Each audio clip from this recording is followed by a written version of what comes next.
আবারও ভয়াবহ হয়ে উঠছে ডেঙ্গু পরিস্থিতি। ডেঙ্গুতে আক্রান্তের আগে ও পরে সতর্কতার পরামর্শ চিকিৎসকদের। বাংলাদেশে আবারও বাড়ছে ডেঙ্গুর প্রকোপ।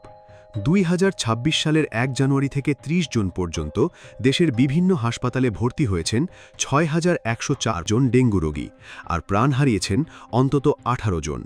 স্বাস্থ্য বিশেষজ্ঞদের মতে ডেঙ্গু এখন আর শুধু বর্ষাকালের রোগ নয়, তবে জুলাই থেকে অক্টোবর পর্যন্ত ঝুঁকি সবচেয়ে বেশি থাকে।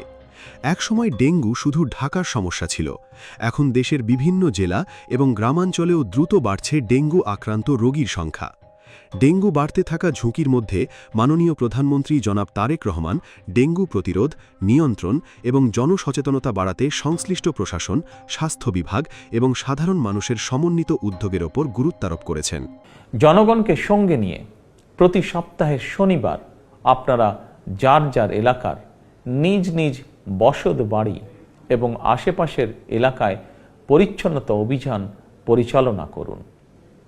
নিয়মিত পরিচ্ছন্নতা অভিযান চললে আসন্ন দিনে ডেঙ্গু কিংবা চিকুনগুনিয়ার মতন মরণঘাতী জ্বর থেকে জনগণ নিজেদেরকে রক্ষা করতে সম্ভব হবে ইনশাআল্লাহ। পাশাপাশি দ্রুত চিকিৎসা নিশ্চিত করার নির্দেশনা দিয়েছেন। কিন্তু মনে রাখবেন, ডেঙ্গু প্রতিরোধের সবচেয়ে বড় অস্ত্র কোনো ওষুধ নয়, সচেতনতা। বাড়ির আশেপাশে জমে থাকা পানি পরিষ্কার করুন। ফুলের টব, টায়ার, ড্রাম বা কোনো পাত্রে পানি জমতে দেবেন না। ফুল হাতা পোশাক পরুন, মশারি ব্যবহার করুন এবং প্রয়োজনে মশা নিরোধক ব্যবহার করুন। আর জ্বর হলে অবহেলা নয়, দ্রুত চিকিৎসকের পরামর্শ নিন।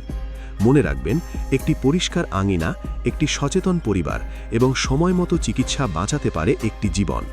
নিজে সচেতন হন, পরিবারকে সচেতন করুন আর ডেঙ্গু মুক্ত বাংলাদেশ গড়তে আজই উদ্যোগ নিন।